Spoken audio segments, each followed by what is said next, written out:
Hey guys, what's up? I'm currently right now in France.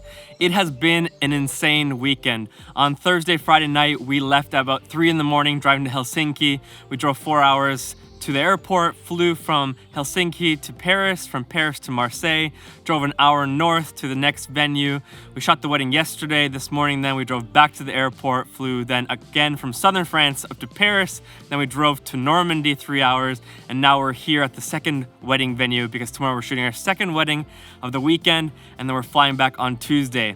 It's been pretty crazy schedule, but luckily I've had my friend Jaakko here with me to keep me company and shoot the weddings together. He's shooting photo and I'm shooting video. Now that the wedding season is in full swing, I thought I'd do a little tutorial about shooting wedding films, specifically shooting wedding trailers.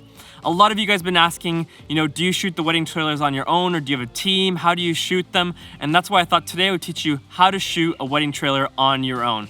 Because ever since I started Heart Visuals, our wedding film company with my brother Matty, we always did the wedding films on our own. Either we'd shoot them on our own or then we'd be shooting as a team, photo and video.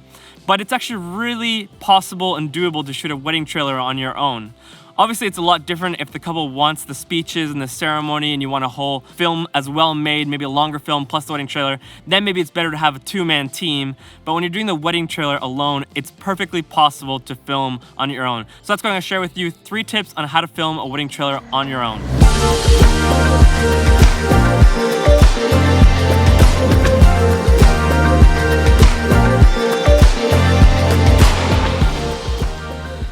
So tip number 1 on how to film a wedding trailer on your own is plan ahead. The more you plan ahead the day and talk with the couple and figure out the flow of the day, the better you're gonna be able to plan what shots you need and what shots you wanna get in order to make your wedding trailer.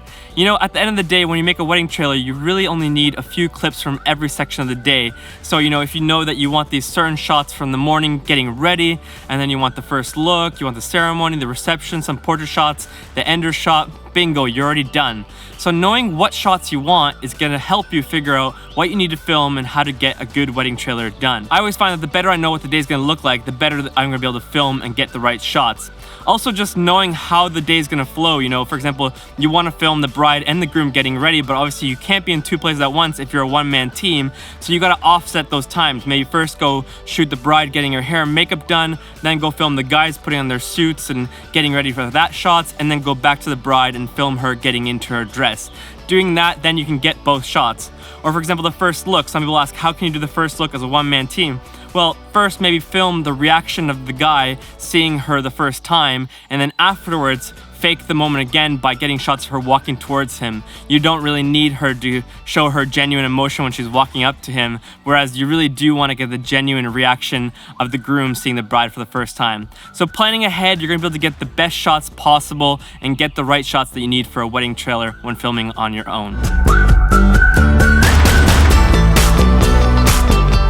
Tip number 2 when filming a wedding trailer on your own is film short clips. It's kind of easy to get into a rut where you just film really long clips because you feel like, man, I gotta document it all.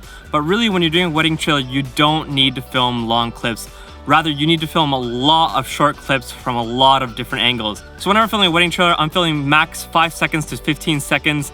You don't need much longer than that because at the end of the day, when you're making the cuts in the editing suite, you're probably gonna use a few seconds of the clip anyways. So film a whole bunch of small, short clips because when you have a lot of short clips, you can make a really fantastic wedding trailer. So tip number 3 on how to film a wedding trailer on your own is that you're gonna film a whole lot of clips from a whole lot of different angles and a whole lot of different focal lengths. Yeah, that was a whole lot because you do need a whole lot of clips when you're making a wedding trailer. What I mean by this is that you don't want to get stuck just filming from the same angle, the same direction the whole time. For example, let's take the ceremony. If you just keep shooting straight down the aisle towards the bridesmaids and the bride, you're gonna have a very hard time cutting those clips because it's always from the front, from the front, from the front. So when I'm shooting, for example, the ceremony, I shoot one shot of the bridesmaids from the front, then I switch to the side, shot another shot there, maybe go back to the front, maybe go to the other side, and I constantly move around getting shots from different angles.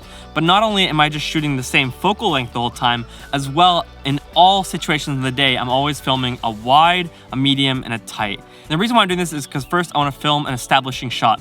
I want to present where we are. So for example, maybe at the beginning of the day, I'll have a drone shot and just showing where we are in the world. So tomorrow I'm going to be filming a wedding and I'd film a drone shot of the chateau.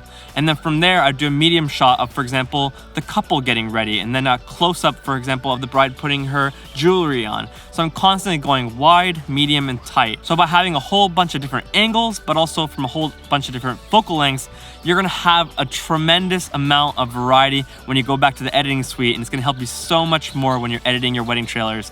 And not only is it gonna help you to edit the videos, as well, it's gonna get you the best possible video. Because it's really boring if you just keep filming from the same angle and you keep filming the same focal lengths. Whereas if you switch it up, change the angles, and as well switch up the focal lengths, you're gonna have a wide variety of shots from your wedding day. All right, guys, I hope that these tips were helpful for you.